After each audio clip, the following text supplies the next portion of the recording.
After the death of the great Caliph Ali in 40 there was a succession crisis in the Arab Empire. Eventually, the central authority was seized by Muawiya bin Abi Sufyan, the governor of Syria.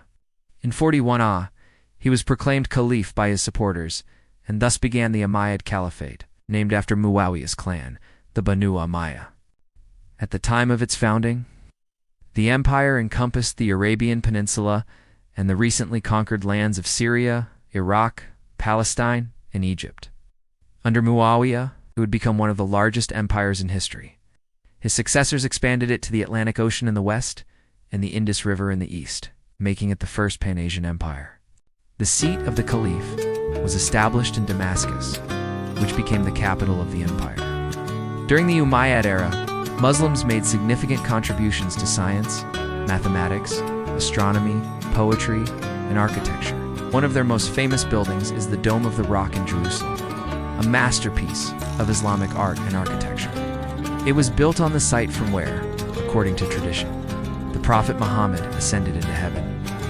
As the empire grew, so did its diversity. People of different races, religions, and cultures lived under the rule of the Umayyads. They incorporated many non-Muslims into the army and administration. As a result, the empire was held together not by ethnicity or religion, but by a new common identity, that of being a servant of the one true God. Submitting to the will of Allah and following the teachings of Prophet Muhammad, this idea was a powerful force for unity, especially because the official language of the empire was Arabic. Arabic had been the language of the Quran and the spoken language of the Bedouin tribes of Arabia. Now it became the literary language of science, culture, and government throughout the empire. However, this rapid expansion caused problems. The lands from Spain to India were very diverse, and the people who lived there had different customs, cultures, and languages. To rule over such a vast and varied empire, the Umayyad Caliphs needed to develop a sophisticated bureaucracy. They divided the empire into provinces, each of which was ruled by a governor appointed by the caliph.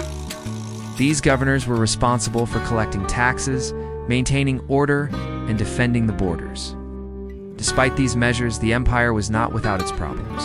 The further away the provinces were from the center, the more independent they became. In fact, the Umayyad dynasty would eventually lose control of the western provinces around the Mediterranean Sea.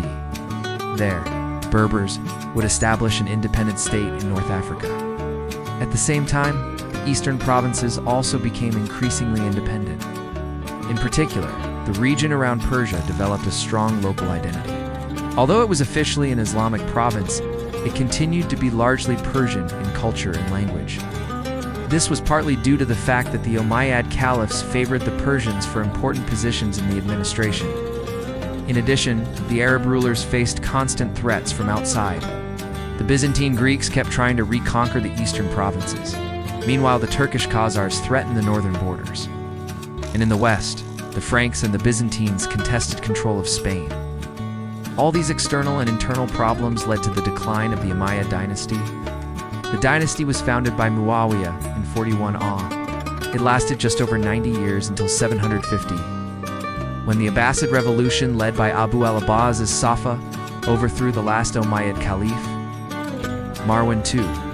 The Abbasid Caliphate that followed was centered in Baghdad, and it too would eventually grow to encompass much of the former Umayyad domains and even more. To learn more about the Arab conquests and how Islam spread to the farthest corners of the empire, please watch our videos on the Rashidun Caliphate and the Umayyad conquest of Persia and the Iberian Peninsula.